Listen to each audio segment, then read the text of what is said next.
Ovo je skup koji treba na jednom mestu da spoji najveće izvoznike, najveće proizvođače s jedne strane, multinacionalne kompanije, s druge strane srpska mala i srednja preduzeća koje zapošljavaju najviše ljudi. I na taj način treba da se naprave lanci dobavljača, snabdevača velikih kompanija, kako bi onda i rad u našim malim i srednjim preduzećima mogao da se valorizuje u svetu preko izvoza koje ostvaruju velike kompanije. Ovo je pravilo koje funkcioniše svuda u svetu.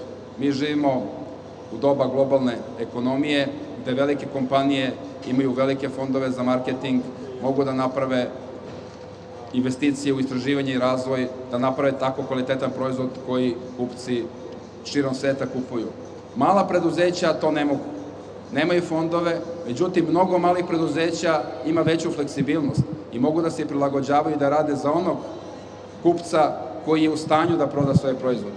I zato je važno organizovati klastere po određenim sektorima i povezivati ih sa velikim kompanijama kako bi se rad i u malim preduzećima valorizovao u prihodima koje se ostvaraju od izvoza.